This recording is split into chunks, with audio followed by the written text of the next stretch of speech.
अनन्या ने जैसे ही अपने भाई को राखी बांधकर वह और उसका पति विवेक खाना खाने बैठे ही थे, तभी विवेक के मोबाइल पर उनकी दीदी तान्या का कॉल आया। कॉल कट होते हुए विवेक ने हड़बड़ी में कहा, अनन्या जरा जल्दी करो, तान्या दीदी घर पर हमारा इंतजार कर रही हैं। ये सुनकर अनन्या हैरान होती हुए बोली, अरे मैं तो सुबह ही उनसे मिल चुकी हूँ, आपने भी तो राखी बंधवा ली थी। उनके ही इंतजार में तो हमें मम्मी के घर आने में लेट हुई है, तो फिर इंतजार क्यों कर रही हैं? और आपने तो कहा था कि कल जाना है, तो अब ऐसा क्यों? विवेक ने नजरें चुराते हुए धीरे से कहा, मुझे कुछ खास पता नहीं है, लेकिन मम्मी ने भी कहा था कि तुम तुरंत घर लौट आना, और दीदी इतने प्यार से हमारा इंतजार कर रही हैं, उन्हें मना करना ठीक नहीं लगेगा। ये सुनकर अनन्या के मुंह में रखा निवाला वहीं अटक गया।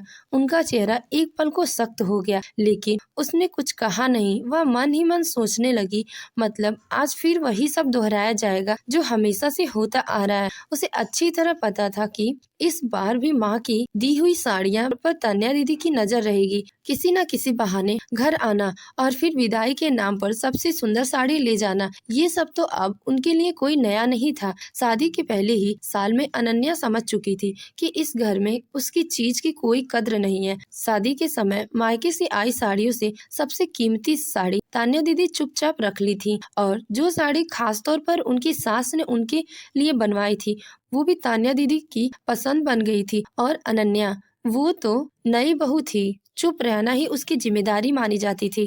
उसकी सास कामनी देवी मानो अपनी बेटी तान्या के लिए सब कुछ लुटा देने को तैयार रहती थी। वो हमेशा कहती, ले ले बेटी, तेरी ही भाभी है, उसका सारा सामान तेरा ही सामान है। हर बार यही बातें दोहराई जाती, जैसे अनन्या की कोई भी चीज उसकी अपनी है ही नहीं। जब भी अनन्या मायके से लौटती, तान्या दीदी किसी न किसी बहाने घर आ जाती।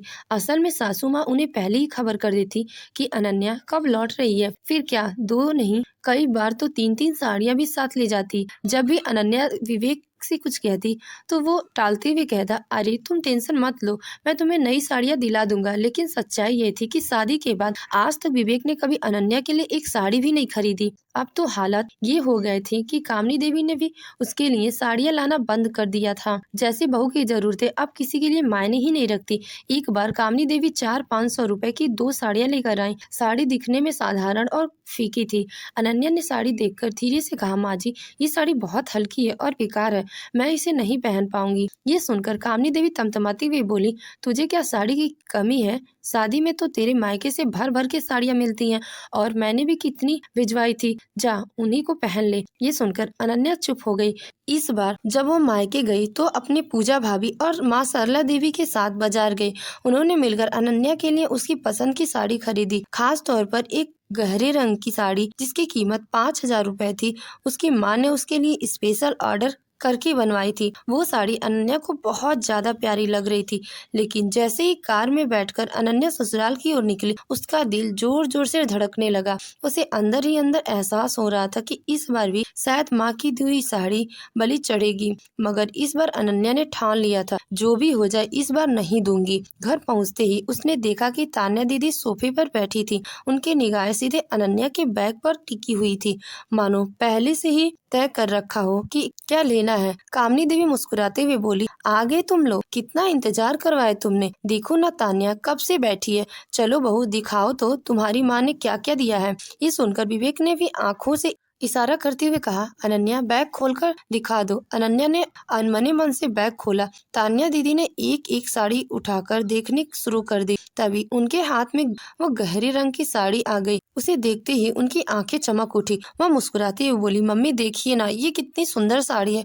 और मेरा परफेक्ट कलर भी है, मैं तो अब यही लूंगी। ये सुनकर अनन्या का दिल एक पल को थम सा गया। कामनी देवी ने तुरंत हामी भरते हुए कहा, हाँ हाँ बेटा ले ले, सब कुछ तेरा ही तो है। राखी के दिन भैया भाभी तुझे कैसे मना करेंगे। अनन्या ने विवेक की तरफ उम्मीद भरी नजरों से देखा, पर वह नजर चुराकर चुपचाप एक कोने में बैठ गया। तान्या दीदी साड़ी को अपने बैग में रखने ही वाली थी कि अनन्या ने अचानक साड़ी उनके हाथ से ले ली और शांत स्वर में बोली, दीदी ये साड़ी मेरी माँ खास तौर पर मेरे लिए बनवाई है, ये मेरी है और इस बार मैं इसे किसी को नहीं दूंगी।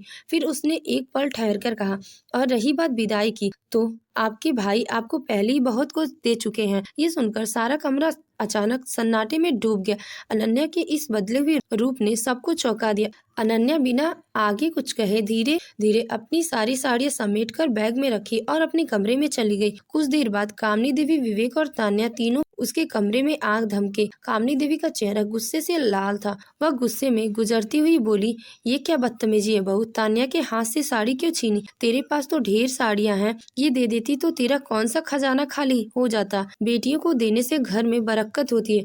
अनन्या ने बेहद संयम के साथ उसकी आंखों में आंखें डालकर जवाब दिया, मम्मी जी, पिछले 1 साल में आपने तान्या दीदी के लिए एक भी साड़ी नहीं खरीदी। हर बार मेरी ही साड़ी पर उनकी नजर रहती है, वो भी मेरे मायके से आई हुई, जो मेरी माँ और भाभी प्यार और मेहनत से दी हैं। वो एक पल को रुकी, फिर दृढ़ स्वर में बोली, अगर दीदी को कुछ चाहिए तो आप अपने भाई से कहें, मेरी मायके की दी हुई कोई चीज अब मैं नहीं दूंगी।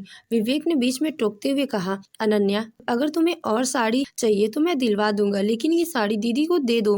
बस इतनी सी बात पर घर का माहौल क्यों बिगाड़ रही हो? ये सुनकर अनन्या का सब्र टूट गया। वह गुस्से से बोली, ओह, तो अब घर का माहौल मैं बिगाड़ रही हूँ? आपने दीदी की लालची नजरें नहीं देखी? भाभी हूँ तो क्या वह मुझे लूटेंगी? तभी तान्या भी तमतमाकर बोली, देखो मम्मी कैसे जवाब दे रही हैं। आपकी बहू हमें तो बड़ी सीधी सादी लग रही थी, लेकिन अब तो हाथ से साड़ी भी छीन कर ले गई, जैसे उसी के पैसे लगे हो। अनन्या ने गहरी सांस ली और ठंडे लेकिन मजबूती से स्वर में बोली, वाह दीदी, साड़ी नहीं दी तो बेकार हो गई। माफ कीजिए दीदी, लेकिन अब मैं वो सीधी सादी बहू नहीं रही जो हर बार चुपचाप सहती रही।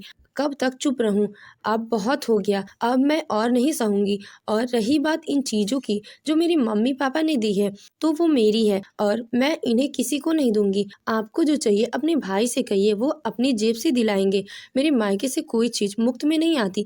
मेरी साड़ियाँ कोई भी फ्री चीज नहीं है। मेरी माँ मुझे ये सब बहुत प्यार से देती है, लेकिन अफसोस मैं आज तक उन्हें अपने लिए सही से इस्तेमाल भी नहीं कर पाई। उसके इस तेवर की किसी ने उम्मीद नहीं की थी। पूरे घर में जैसे सन्नाटा छा गया हो।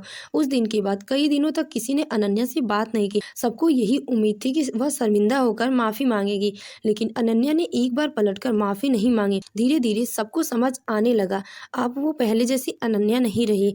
अब वो चुप रहने वाली, सहन करने वाली बहू नहीं थी। अब घर का कोई भी उसकी साड़ियों पर या मायके से उसके लाई गई किसी भी चीज पर नजर डालने की हिम्मत नहीं करता। तो दोस्तों, क्या आपको लगता है अनन्या ने सही किया? अपनी राय कमेंट बॉक्स में जरूर बताएं। अगर आपको हमारी कहानी पसंद आई हो तो वीडियो को लाइक करें और हमारे चैनल को सब्सक्राइब करना ना भूलें। धन्यवाद।